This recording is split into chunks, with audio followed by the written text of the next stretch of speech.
A lot of fruit production this year. We're seeing lots of blossoms on the trees. We're seeing apples with lots and lots of fruit on them, and apricots and cherries and peaches. We just had a great spring, and we're going to be able to enjoy the harvest as well as watching all of the beauty this spring. So one of the problems that we're starting to see, though, is there's some diseases that have been affecting apples and pears, and also the whole stone fruit family, so cherries, apricots, peaches, and plums. And it's something we need to watch for, because it's really going to be a problem probably for the next month or 6 weeks. This is part of a peach tree, and as you can see, the buds have started to come out. So this spring, probably in late April, early May, those buds were coming out. It was getting ready to flower, and then all of a sudden it just started dying back. Now this is a disease that affects stone fruits, so we're talking plums, cherries, peaches, apricots, nectarines, and it's called bacterial bud blight. And the tree looks great to start off the spring. It looks like it's in really good shape. It looks very healthy. All of a sudden the buds start coming out. Sometimes they'll bloom and they'll be beautiful, and then all of a sudden it just starts to shrivel up and die. And we've been seeing this in a lot of trees the last couple of years. Unfortunately, this is a disease that has to be controlled in the fall.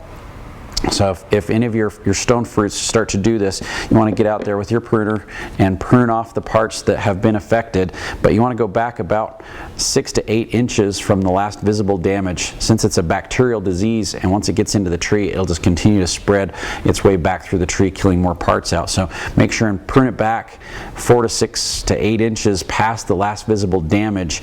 And we like to sterilize our pruners after each cut. You can use a tool cleaner like this. It's just an aerosol. You can spray on your tools after you've made those cuts, so that you don't spread that disease or spread that infection to different parts of the tree. Or you can use a little bit of con sand. That works really well. There's some very good disinfectants you can use to sterilize those pruners.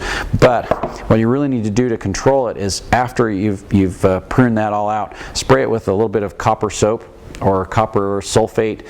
Copper-based fungicide will help prevent the spread of that disease, but it really infects the buds in the fall. So as your leaves are dropping off the trees in the fall, we need to spray it with a copper-based fungicide, or possibly even Daconil, to try and stop that disease from getting into the tree in the fall. So usually just as those leaves are falling off, we'll spray it, and then again about 2 weeks, maybe 3 weeks later, to try and prevent that so it doesn't show up the next spring.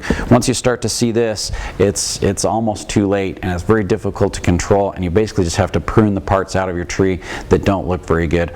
Same thing goes for fire blight. That's the other disease that is a bacterial disease, very similar to the bacterial bud blight, but it only affects apples and pears.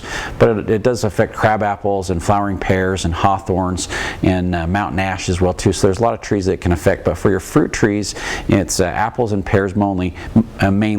The tree will look very similar to this, but usually it looks fine in the spring, but that bacteria enters in through the blossoms, and then you'll see the fruit start to shrivel up. You'll see the branches start to die back. It actually looks like somebody's held a torch, like fire, to the branch. It'll turn black, and the tissue will all shrivel up and become pleated as well too. That we can actually control after it gets into the tree, but really we've got to try and prevent that in the spring while it's in bloom, because it enters in through those blossoms. And so we can spray it with fire blight spray in the spring. We can spray it with the copper sulfate while it's in bloom, and that will help. But if your tree's been infected, we can actually apply agrifos to it and prevent that disease from spreading. Unfortunately, the agrifos does not work on the bacterial bud blight on the stone fruits, but it does work on the fire blight on the pears and apples. We can spray the leaves with it once a month, and it will prevent that disease from spreading back through the tree.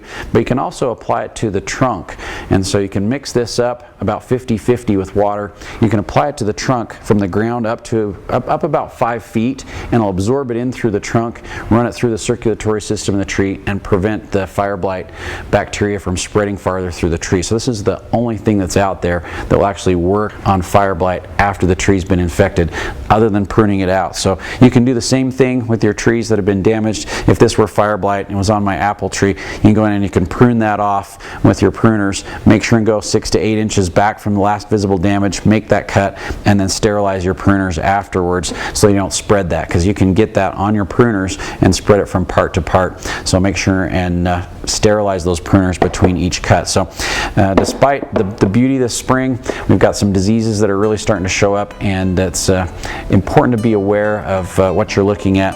And if you see some of this damage showing up on your stone fruits or on your apples or your pears, be sure and get on top of that and get that taken care of so it doesn't spread and cause more problems.